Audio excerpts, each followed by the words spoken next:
all you, man. Thank you very much. First of all, I'd like to thank Northampton County for inviting me here tonight. Great to be back. Seeing some people I haven't seen in 12 years, a couple of years, well, a couple of months, whatever it may be. What I'd like to do is take a few minutes, introduce myself, introduce the Libertarian Party, and talk about some of the things that you can expect from a Libertarian governor. That's my standard stump speech. After that's done, then I'd like to talk about some party-specific things. So let me start at the beginning. My name is Krawchuk, 60 years old. I was born and raised in North Philadelphia, right by front of the boulevard there. I have a Bachelor of Science in Physics that I earned from St. Joseph's University in Philadelphia. My wife Roberta and I, we've been married now for 36 years. We have 3 daughters, 2 grandchildren, and you know our kids pick on us. They say, all of our friends' parents are divorced, separated, third marriages. What's wrong with you guys? So we're a little bit different there. Professionally, I'm an information technology entrepreneur. I started my own company back in 1988, and there's been hills and valleys, but still in business, still in the information technology business. I also have 3 United States patents related to database theory, so if there's any geeks in the audience, we can sit down and talk about it afterward. Always fun stuff. Let's see, what else? I'm an author. My first book was published just last year, Atlas Snubbed. It's a parody sequel to Ayn Rand's Atlas Shrugged. I'm calling this my platform novel because it contains a lot of the things that I'm running on, presented as fiction. I'm also a professional public speaker. And there's one other thing that just slips my mind. I'll catch up to it later. You're a journalist too, right? That's true. I worked for the Philadelphia Inquirer as a guest journalist. I would do op-ed pieces for them. And they paid me, which is always a good thing. Can't cover everything when you're up here. Politically, I have a long history with the Libertarian Party. I've been a Libertarian since 1993. I've run for office. This is now going to be my 10th time. I was the candidate for governor of Pennsylvania in 2002 and 1998, first against Tom Ridge and then against Ed Rendell. And I was the first Libertarian to break the 1% mark for that office. Okay. So, I'm a family man, a businessman, an inventor, an author, but most importantly, I'm a Libertarian. Thank you. We Libertarians are different from the 2 old parties because we are the party of principle. Every law we support, every law we oppose can all be traced back to one idea. The idea that your life is yours, that your property is yours, that you have the God-given, inalienable right to live your life your way without interference, provided only that you respect the rights and property of your neighbor. That's it. That's what it means to be a libertarian. It's the golden rule on a political level. And the public has reacted very positively to this message. Since we were founded in 1971, we have grown to become the 3rd largest party, hands down, not only in Pennsylvania, but across the nation, outnumbering all the other 3rd parties put together. The last time I looked, we had about 150 Libertarians in public office, either elected or appointed, nationwide. And the last number I saw was 35 in Pennsylvania. But I just found out that Jake just won, so it's got to be 36. Yesterday I was in Schuylkill County and I found out that Sean Felty won, so it's 37. I have no idea how many there are, but roughly 1/4 of all elected Libertarians in the nation are from Pennsylvania. I call us the 800-pound Chihuahua, the Libertarian Party. So that's something about me, something about the party. What could you expect from a Libertarian governor? Well, obviously you would find somebody who would fight to protect your right to live your life your way. And there are several ways I can do that. And the best part comes out of the Pennsylvania Constitution. There are all sorts of unilateral powers that the governor possesses that can change life for the better here in Pennsylvania. And I'll touch on them as they come up. People always say, well, you're going to be the only Libertarian, how are you going to work with the legislature? I've got plans. The power comes right out of the Constitution. As I travel the state, I talk to voters, talk to regular people, and I find out there are a couple things that are high on their list of concerns. So I've picked the top 3. You always have to have 3 issues. Can't be 4, can't be 2. For some reason, you got to have 3. Number 1 issue, hands down, taxes. How many people think taxes are too low? Nobody's listening. How many think taxes are too high? Of course they're too high. In fact, size of Pennsylvania government has been growing at more than 3 times the rate of inflation for the past 50 years. More than 3 times. Back in 1964, they took about $100 per person. Today, it's over $2,200. And it's growing faster and faster all the time. Doesn't matter if a Democrat is in office, doesn't matter if a Republican is in office. That's even going through the hyperinflation years of the Carter era. Still growing 3 times faster than the rate of inflation. Well, when I'm governor, that trend will end. Because one of the powers that I get out of the Constitution is the veto power. I promise I will veto any tax increase that comes across my desk.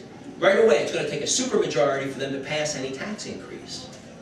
And better yet, I've got a line item veto. I will veto any single item that is unconstitutional, anything that raises taxes, anything that just shouldn't be there. Like, can you imagine line item veto for the cost of that state registry of firearms? Gone. The milk marketing board? Gone. Anything that's outside of the purvey of government, Pennsylvania government, as defined by the Constitution. That has to be the approach, because taxes are so high, because spending is so high. And one of the reasons spending is so high is because 80% of the Pennsylvania budget is currently spent on giveaway programs, welfare programs. My long-term plan for that is the separation of society and state. Government has taken on too many aspects of our lives, which should be controlled by society. For example, welfare. That should be done by the churches, by neighborhoods, not by some central organization. I'll talk more about separation of state and society a little bit later on. So that's the first big issue, taxes. Taxes and spending. It will go down. I forgot to mention one other thing. Over the course of my term, 4 years, I will introduce 4 budgets that will reduce and eliminate the Pennsylvania personal income tax. We won't need it once we start separating society and state. Second big issue I find as I'm traveling the state is crime. There are a lot of criminals out there and people want to see them dealt with properly. But right now, obviously it's not working that well because our prisons are overcrowded. We know that America currently has the highest per capita incarceration rate in the world, even more than China. But when you look at it, a lot of the people who should be in there aren't there. They get paroled. A study by the Commonwealth Foundation found that 95% of all crimes are committed by only 5% of criminals. So when I'm governor, one of the powers granted to me by the Constitution, I will eliminate parole for violent criminals. It's insane that once we have them finally in jail, that we're going to let them out. Especially in light of that statistic that 95% of the crimes are committed by 5% of the people. When I'm governor, they will serve every single day of their sentence. Now some people, when I say that, they say, isn't that going to jam up our jails even more? So on one hand, while there's a lot of people who aren't in jail who should be there are a lot of people in jail who shouldn't be there. I'm talking specifically about non-violent drug offenders. In fact, there are so many non-violent drug offenders in there that right now, with these prison caps, we are releasing murderers and rapists from our overcrowded prisons to make room for pot-smoking Grateful Dead fans. And that's insane. And the cost to keep somebody in jail for a year is between $35,000 and $40,000 a year. My company I work for, actually, we used prison labor for call center help. And most of them are there for drug use. Actually, not even, most of it's the women's prisons that we do it in. And most of it is because they wouldn't roll over on their boyfriends. The boyfriends would roll over on them. And non-violent crime, you know. That's the company I work for. That's what it is. The last statistic I saw was 59.9% of prisoners were there for drug offenses. Yeah. More than half. That's outrageous, especially when we're releasing the real criminals. Well, when I'm governor, if you didn't commit a crime against a person, if it was a violent crime, you stay in jail. If you defrauded somebody, you stay in jail. If you deal drugs to kids, you stay in jail. But if you didn't fill out a form properly, maybe you didn't have a carry permit, or whatever it may be, you have a get out of jail free card from this government.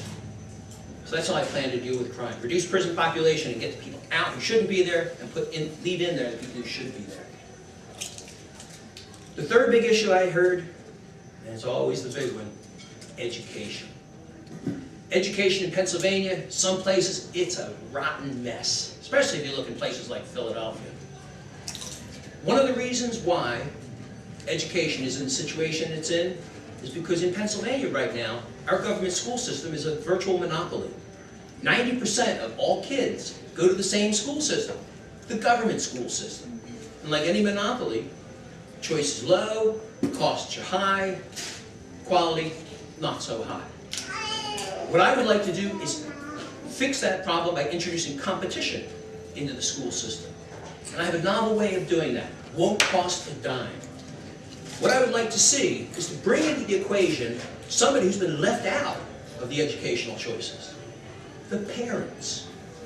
I'm tired of the unelected Board of Education in Harrisburg. I don't want to hear these Common Core standards coming in from somebody outside the state. I want to empower the people who care the most about the education of the children, and that's their parents. What I would do is I would give the parents the power to choose any government school that they want for their child.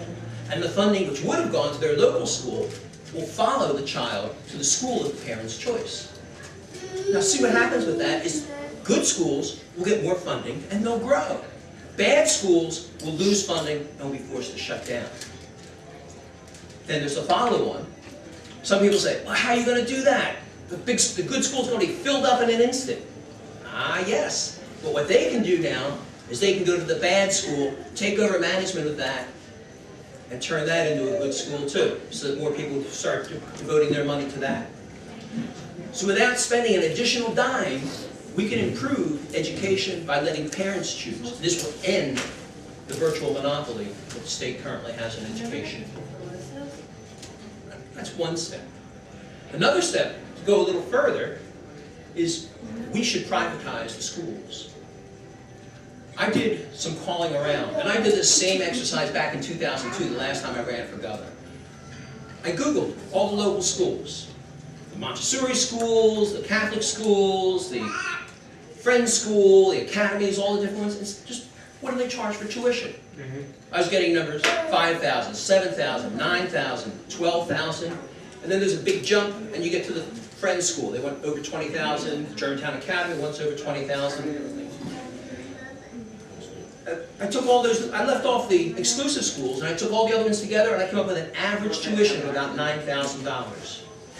Then, I looked at the Abington School District, because I was looking at private schools in Abington. You want to compare apples and apples.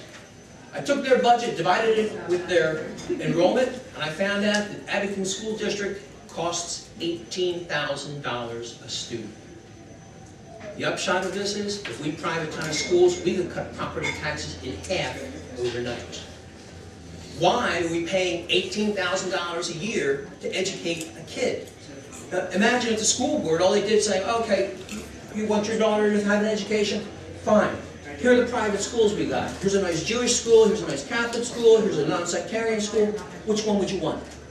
And then they pay the average of $9,000, and the other $9,000, which would have gone to one of their Taj Mahals, return it to the taxpayers. Cut their property taxes in half. That would work too. Be a little more difficult. Third suggestion I have for education is what I call the great offer. You will never have to pay property tax again if you educate your own children. That's what it is. When I talk to people about that, childless people, they love it because they're paying for a service they don't use. Parents who send their kids to a private school, they love it because right now they're paying twice. Once in the private school and once in taxes. Seniors love it. Again, they're not paying for a service that they're not going to use. The only people who don't like it are the people who are looking for a free handout, a free ride to get their kids educated. Now I understand that it is expensive. You know, we're talking $9,000 a year on average here for an education. And you might have to take out a second mortgage to educate your child. But once that's paid off, it's done. Done and gone. That's it. Whereas now, you're paying again, not $9,000, but $18,000 year after year after year after year, and it never stops. So the great offer is a way out of that. So there are my 3 plans for education. Introduce competition, privatize the schools, and the great offer. And that sums up the 3 top issues that I'm looking at. Of course, I'm a libertarian, I have a full range of issues, but they're the top 3. And ordinarily, when I'm addressing a non-libertarian group at this point, I would open it up for questions. But before I do that, let me talk about libertarian things that matter to us. As we were talking before, we're going to be nominating our candidates at the state party convention, and that's going to be on the 22nd. And the way I look at it, the entire campaign, from a libertarian point of view, is divided into 3 sections. First one we're in now, which is determining who gets the nomination. What I'm doing is I'm going around visiting all the county parties, talking to them, just letting them know what qualifications are, and asking for their support. Once the convention is by, then comes the tough part. That's the petitioning. That's where we need to get on the ballot. There's a little bit of good news on that front. Ordinarily, we need about 20,000, 25,000 signatures to get on the ballot. Because of such a lackluster race this past year, judicial race, plus the fact that it was a very close race, 49 to 51%, the threshold is relatively low, not very low. It's going to be about 16,000 or 17,000 signatures. The plan is to get all of those signatures on one day, primary day, which is the best day to do it. When I first ran in 1994 for state representative, this is how I got my signatures. You go to the polls, and as people come out, they ask them, "Excuse me, would you like to support democracy in your neighborhood to help me get a friend on the ballot?" And they say, "Well, I don't know. This doesn't commit you to anything. It's only to get my friend on the ballot." In my experience, about half the people signed. So I had several of the polling places covered that day. In one day, we came away with over 1,000 signatures. I only needed 300. I was blown away by how many we got. So what I like to do is take that success and expand it. Get as many people out there as possible. Okay? Maybe I got another question. Since we can start in March, I mean, obviously, if you do get the nomination, I'm going to start earlier than that. Well, that's a good question. Because I was going to take my MacBook and walk from door to door for my campaign. You can do that. Historically, though, nobody's ever really done anything in the late winter. First of all, it's kind of cold. It's still dark out in the early evening. Your opportunities for petitioning places are low. Well, I was going to go neighborhood, you know. And, Saturday, Sundays. yeah, Saturday, Sure. Sundays, and, you know. Certainly you can do that, but the big push is going to be on primary day. Turkey. Yeah, yeah, I agree. Have a teriyaki chicken and then a turkey burger. Turkey.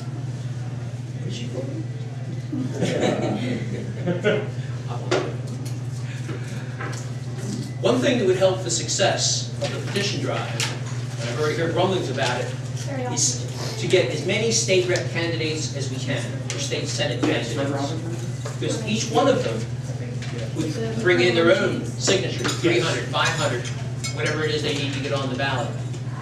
And if they're running their own local polling places, let's say that they're following the primary day strategy, they can get their own local volunteers in their own county to focus in and get them on the ballot.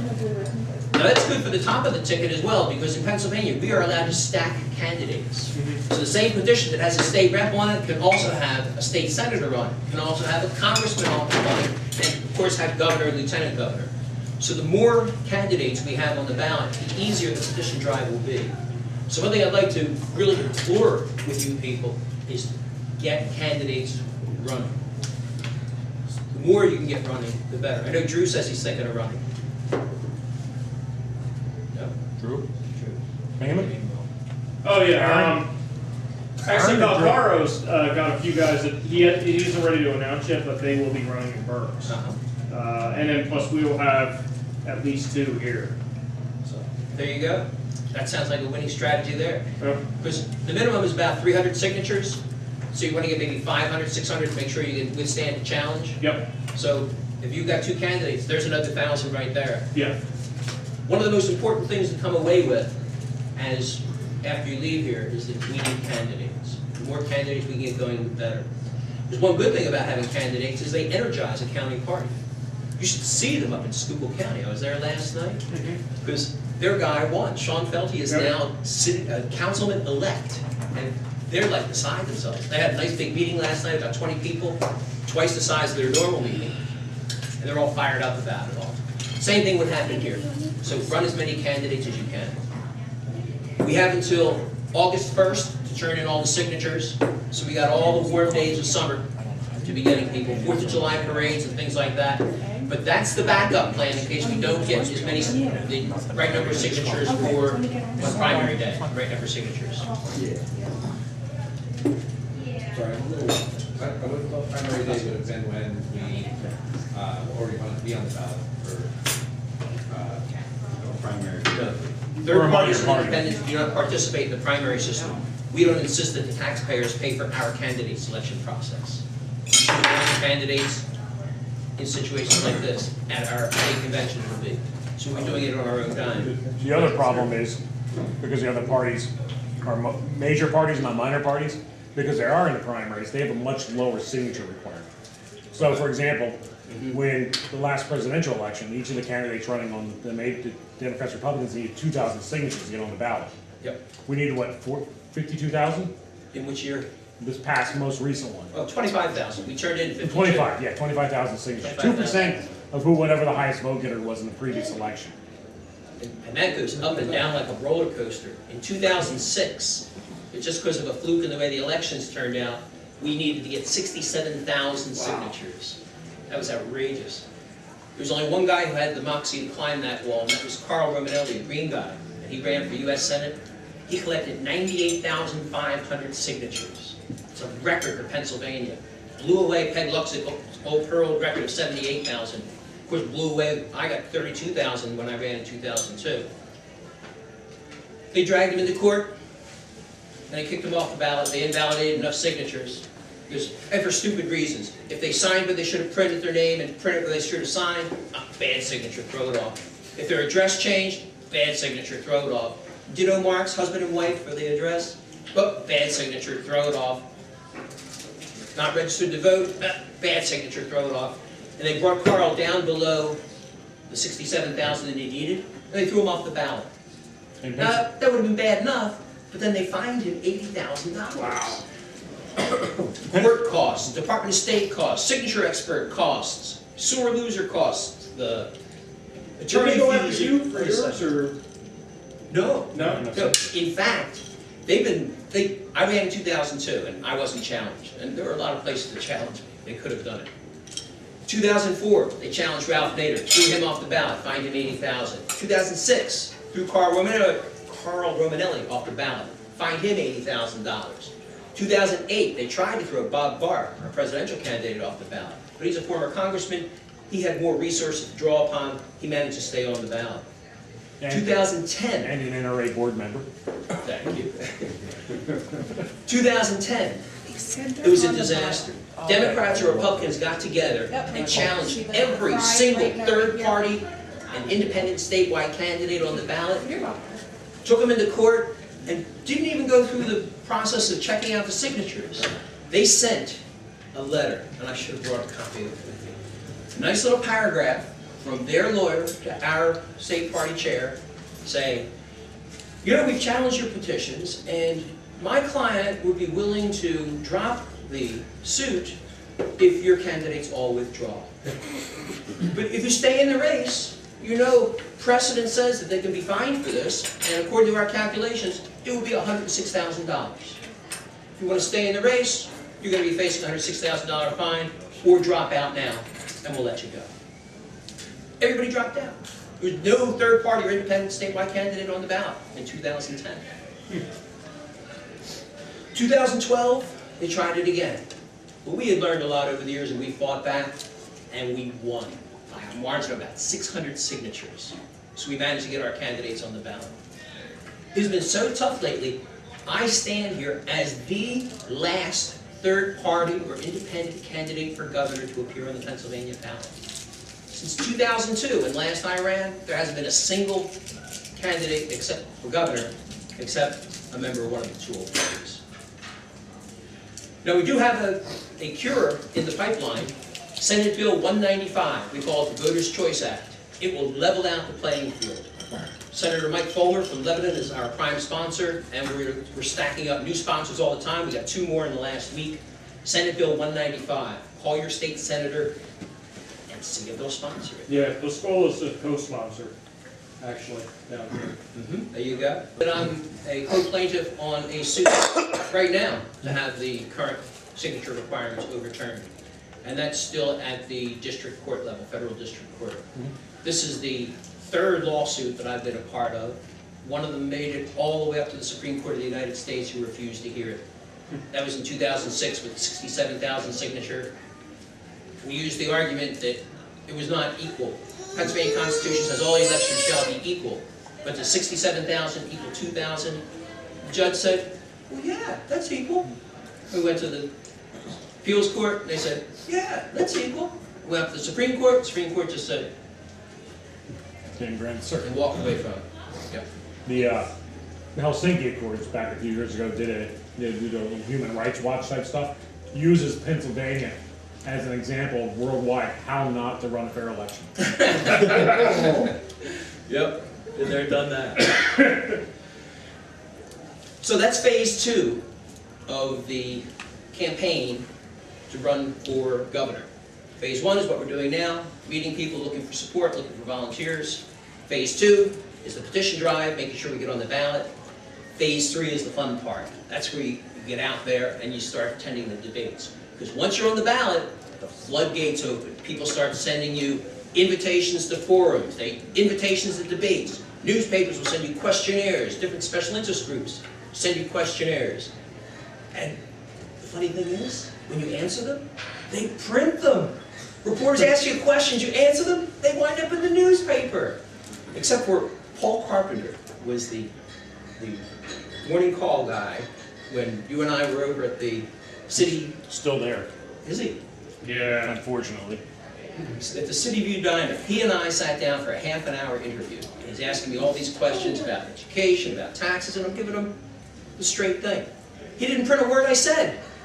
What he did is he went over to the National Libertarian Party platform, pulled out the most outrageous half sentences he could find, and said, well, here's what the Libertarian Party believes. Yeah. And he's still there, you said. Yeah, he is. If you talk to him, tell him I said, hello, I'm back.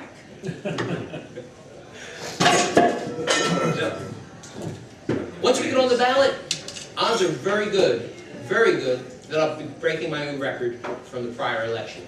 That will mean that we get state party status, political party status for the Libertarian Party. That gives us a check off on the voter box, on the voter registration forms, the people can register Libertarian. It lets us nominate people directly into special elections without any signatures at all, signature gathering. It also gives us a monopoly on the Libertarian name. If we didn't have party status, we have it right now, but if we didn't have it, any Tom, Dick, or Harry, or Jane could call himself or herself a Libertarian and get on the ballot. So maintaining our party status would prevent that. And if we don't run a governor candidate next year, we're guaranteed to lose our party status. It only lasts for 2 years.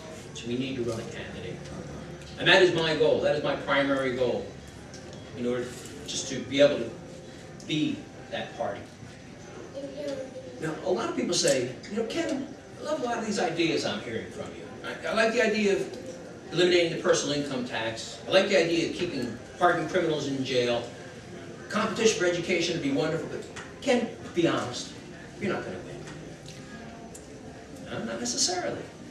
Because of the mess that the Democrats and Republicans have made of our electoral system, in the typical gubernatorial race, turnout is about 35%, maybe 40%. Most people don't vote. If you crunch the numbers, that means that in a competitive three-way race, all it takes to win is to attract the vote of 1 out of 8 voting-age Pennsylvanians. 1 out of 8 is all it takes. So if you go into a room and you're talking, saying, here are the things we're going to be doing, and there are, let's say, 16 people there, if 14 of them are laughing at you, and 2 of them are saying, yeah, that's a good idea. That's all it takes. So I'm aiming for that 1 in 8, those people who really care about the government. So I'm focusing on Libertarian Party, Tea Party, 9/12ers, anybody who cares about the Constitution. And I'm also going for the people who are a bit angry about what's going on. I'm going to give them other things to be angry about too. You're gonna have to match your vote. So that's pretty much it. That's a summation of my main platform planks, what it's going to do for the Libertarian Party, and how I would like to approach it with the Libertarian Party. I'd like to open it up now for questions on any subject.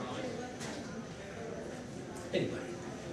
What would you do as governor for marijuana? Well, as I mentioned before, the governor has the power of pardon. On my first day in office, I will pardon all nonviolent drug offenders, day one. They have a get out of jail free. Because as I said, we're releasing murderers and rapists to make room for pot-smoking Grateful Dead fans. Yeah. They're gone. It's not just people who are in jail for smoking marijuana, but anybody who's missing some government piece of paper. If there's no crime, they're not going to be in jail. So the only people left in jail will be murderers, rapists, defrauders, and various thugs like that. Politicians. You gotta be careful. You know, people say, call me a politician. I always correct them like, no, no, no, no. I haven't broken a promise yet. Break a promise, then you can call me a politician. Because I'm just a regular guy. I just think that there's more that we can do. Yes. Second one, your stance and thoughts as governor? Article 1, Section 21, says the right of the citizens to bear arms in defense of themselves and the state shall not be questioned. I have no question what that means. I'm a strong supporter, not of Second Amendment rights, Article 121 rights. Our Constitution is much stronger than the federal Constitution.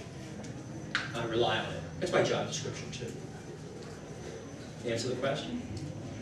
Yes. I had a few questions. It's primarily, I had a question on school. Like, what's your views on, when you talk about privatizing the schools, what do you think of the online schools and how that would help us? You know, as far as like when my kids go to school, what? Just cyber charter schools. Yeah, the cyber charter schools. Like I often think, like a lot of times when there's children in my kids' school that are disruption, and we're paying basically just to babysit these kids. You know, could we give them the online charter school to basically?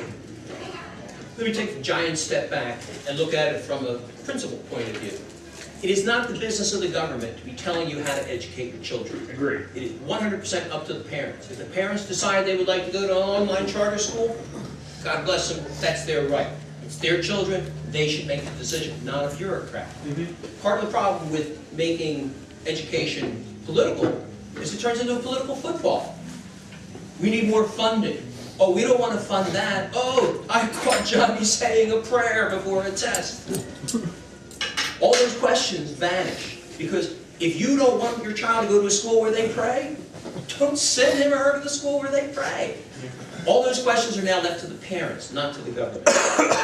Yeah, I mean, the reason I bring that up is because from my own experience, I have young ones at home, and it just seems, and I have friends that have young children too, and it seems more and more of them are pulling their kids out of school to actually teach them at home because they're scared of what they're picking up in school.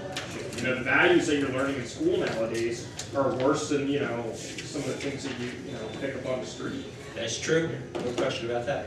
Yes, sir. I'd like to make a comment. I love your education plan. It's Thank you, sir. it's what I've actually envisioned. I agree with privatization because I did comparative analysis.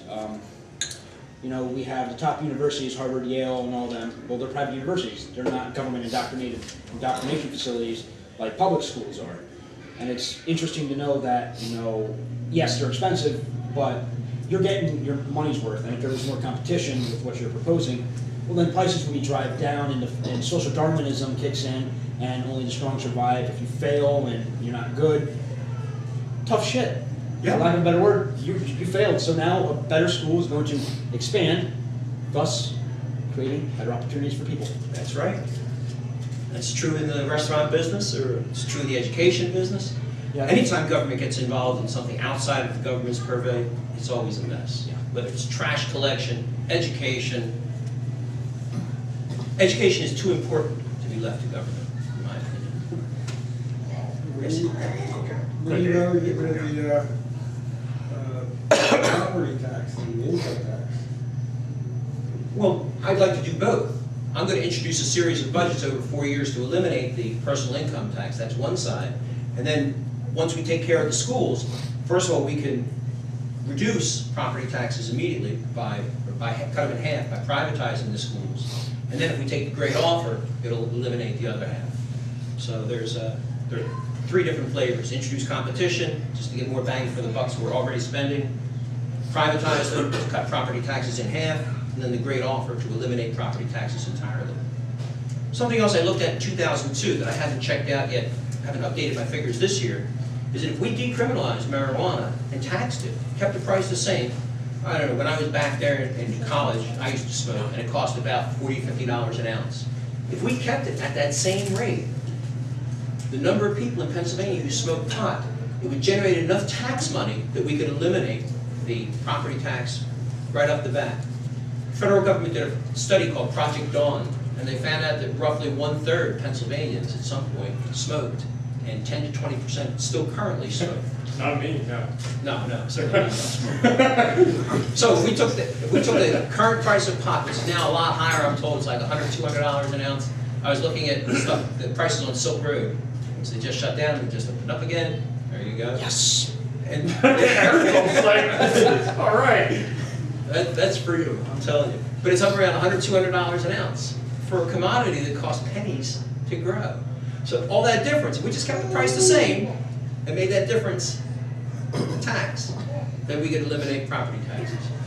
And that leads me to something that I touched upon early tonight that I'd like to come back to, and that's the separation of society and state. Educating our children is not something the state should be doing. Just look what a mess the state's already made of education as it is. So what I'm proposing is that we separate society and state and take those societal responsibilities like educating your children, welfare programs, setting standards, and move those to a separate entity that I call society. Society looks just like regular government. It would have a president or a governor, and it would have a Senate and a House of Representatives. And what they would do is they would pass their own laws. There's one key difference between government and society. Society does not have the coercive power of taxation.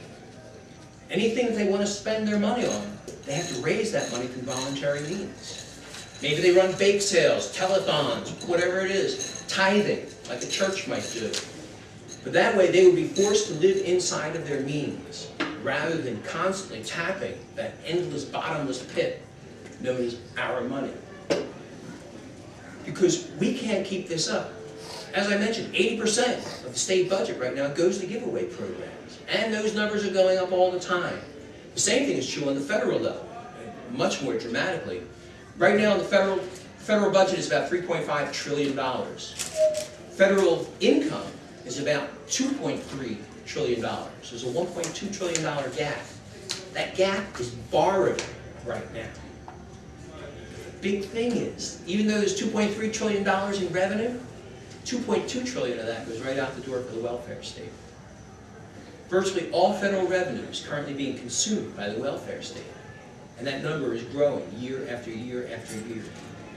It's a debt bomb ticking, and it's going to be blowing up soon. We have to do something. And the big thing that I'm suggesting we do is that we separate society and state. We take all those feel-good programs and we move them into society where they're voluntarily funded. And the state just does those things the state is supposed to do, defending the rights and property of the citizens. Separation of society and state is the theme of my novel. That's why I call this my platform novel. Because, how many of you have read Atlas Shrugged? Just about all of you. It's not necessary to have read Atlas Shrugged to enjoy this and get the message out of it.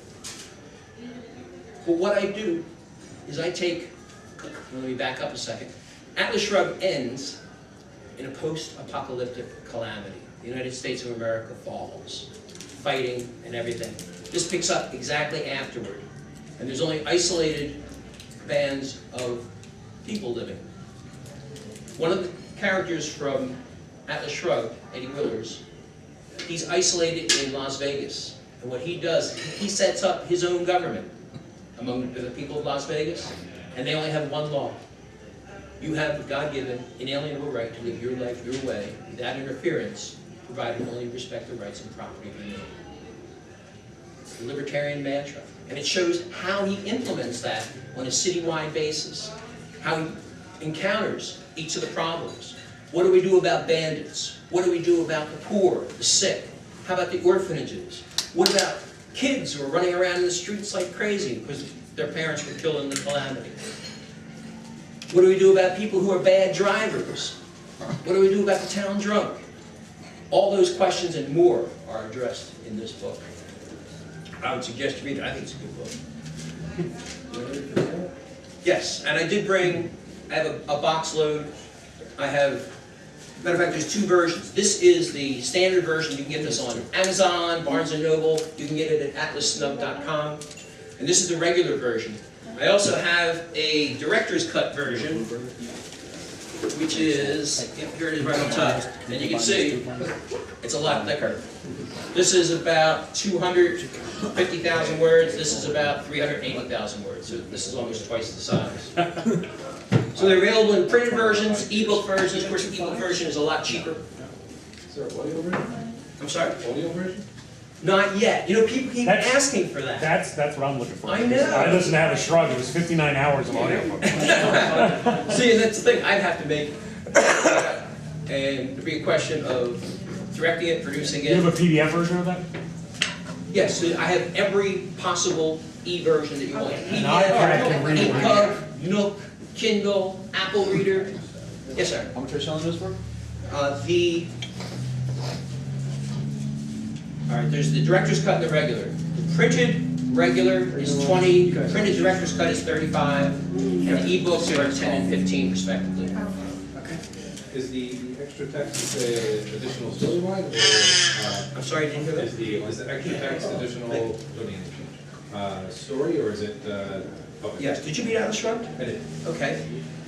The shorter version is what happens with Galt's Gulch in Colorado, with Eddie in Las Vegas, what happens in California, because in her book there's a religious civil war engulfing California at the end of her book, and I pick up and go forward from there.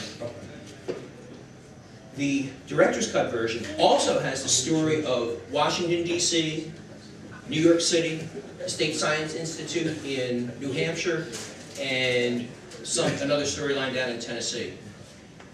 And it's funny because that book actually stands on its own. There's other chapters, and I'm going to be releasing early next year a sequel to this.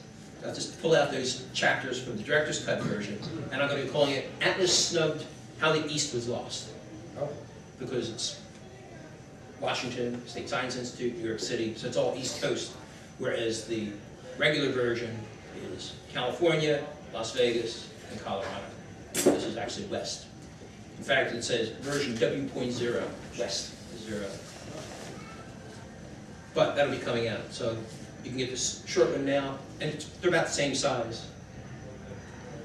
Your education program, it seems like we would run into obstacles, as we privatize the schools, where a lot of the school's current budget is paying for debt that it's had prior to this, and where we have teachers' pensions that all of a sudden we're not funding. There's a model for that already. Oh, for eliminating? No, there's a model for transitioning it. It has to be done. It's currently what you're doing with the postal service. Yeah. Okay. Where there's one set of funds that's being stolen from the postal service to pay for the ongoing healthcare costs of the old folks, the older postal workers that were under the government control. And now the new people are under like thrift savings plans and don't get a pension and everything. So they did a whole cut transition where if you were here by this point, you're under that old plan. And then after this, you're on the new plan. And there would be a long transition period. That's why I'm reducing the personal income tax to 0 over 4 years. It's not something you can do overnight because you have to start farming out one program after another to society. First we got to set society up, and that'd probably take about a year. And once you do that, then you can start moving programs one by one, the most important ones first. And if a program can't stand on its own in society, if people don't want to fund it, then it probably shouldn't exist. And you have the authority to do everything in your plan without the help of the legislator? No. Oh. A bit about the schools, I would need legislators' help. Hopefully a lot of libertarians get elected. That's right. 2014, and we can work with them, right? Yes. No, that's not one of the things I can do unilaterally. Decriminalize alcohol too. Yeah. But the fact of the matter is, why do I protect a state store with union employees that distributes to I'll tell all the you bars? why, because it brings in billions of dollars of revenue I to the state. understand, but they can, That's I mean, the why issue it's is such they a can take, non-starter. but the fact of the matter is, they can still put the same state tax on it. It doesn't matter where it's sold. No, it's the profit that's coming into the state. That's what's bringing in most of the billions. Tax aside, it makes a couple $1 billion on profit from the sale of alcohol. Pennsylvania, I think, is the largest single purchaser of alcohol on the planet. Yes. I'd like to say I contribute to that. Dude, you live close enough to the border, you see your gun at home, you go across the bridge like I do. Talking about the drinking age, 21, I was at University of Pennsylvania a couple of years ago, and they had a forum on lowering the drinking age. And they asked me if I wanted to come and talk. I said, sure, I'll be on the panel. And I come in, students are great. I love when students organize these things because they're not that experienced, and they try very hard, and their heart's in the right place, and it's easy to just rock them. So when I come in, I says, yeah, I'm Ken, I'm the Libertarian. He says, so you're here, you want to reduce the drinking age? I says, no. He said, what? But, he was just in a tizzy, just like that. I said, no, I don't want to reduce it, I want to eliminate it. Oh, okay, here, you can sit that right here. And that's also addressed in here. Lowering the drinking age, and how to handle drunks, I already mentioned that. I spent a lot of time in Wyoming. Wyoming's kind of unique because people say about the gun laws like in Pennsylvania shall not be questioned. Wyoming, all the prohibitions of where you can carry that aren't federal are for concealed carry. Government buildings, like town meetings, sports events, so that sort of stuff. If you want to carry, just carry open, and all the prohibitions go away. The other interesting thing is they have no minimum age for open carry. There is no minimum age in the state of Wyoming for open carry. Because some kid may live on a ranch where he needs to carry a handgun to shoot a snake. That's another aspect that I address in the book here.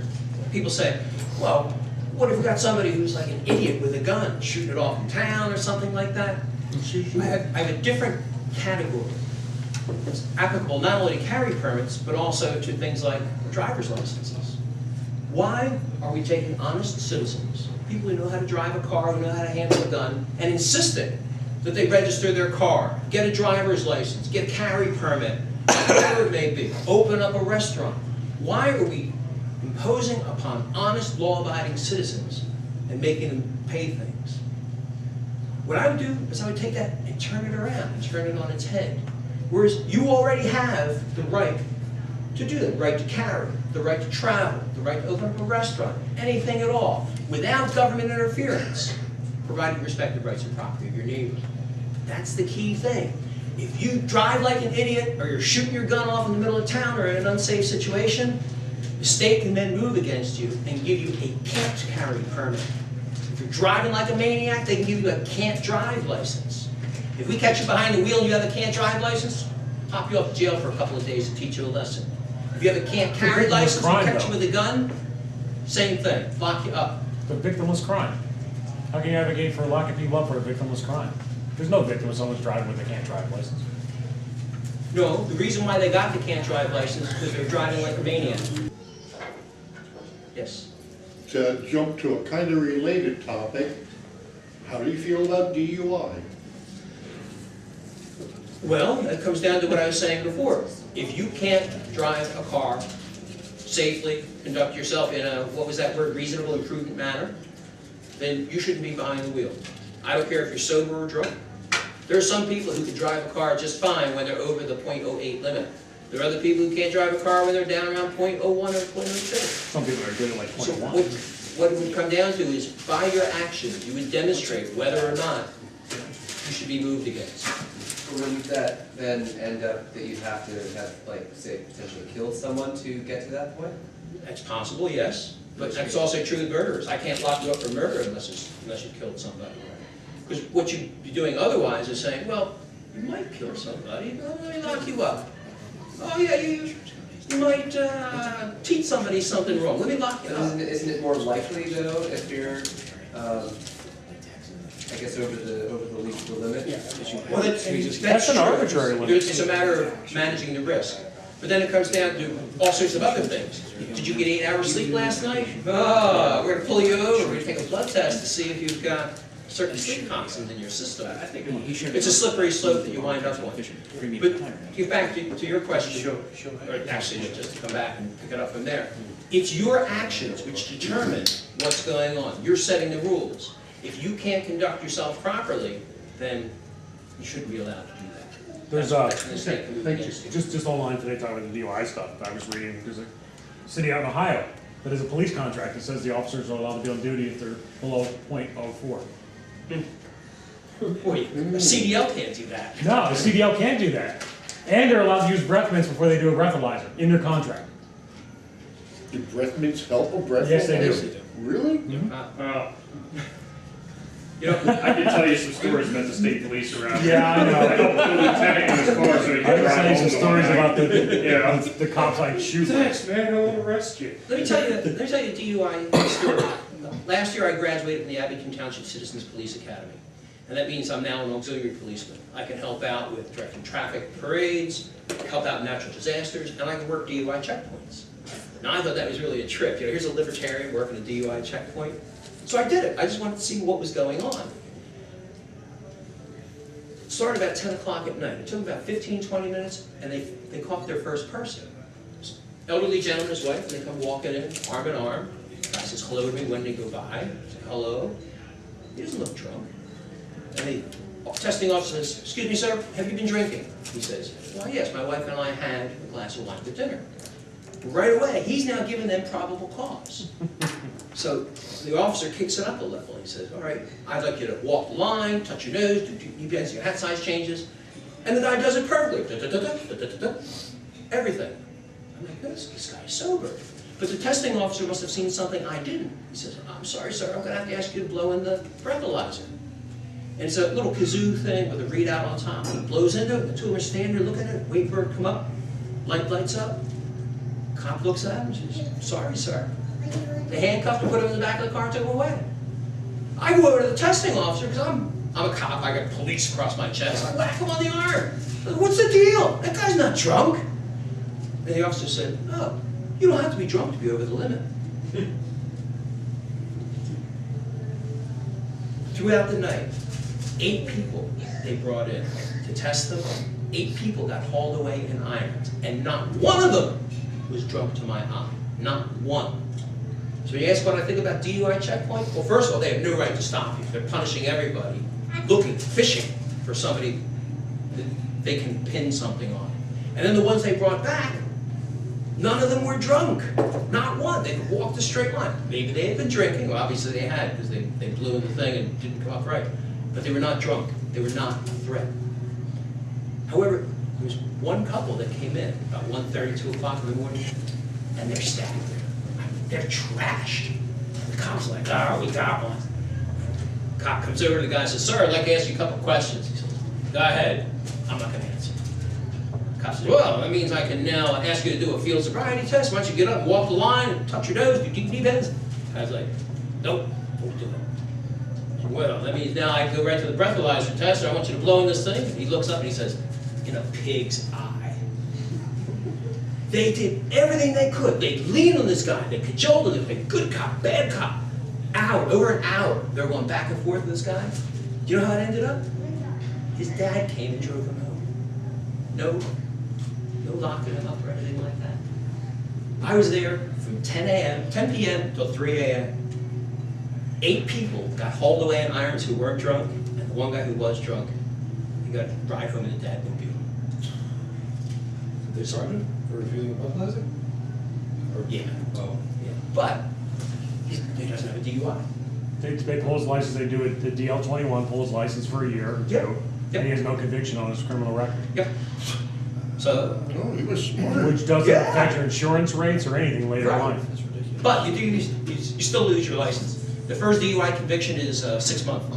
So you're worse off from that point of view, but you're better off long term.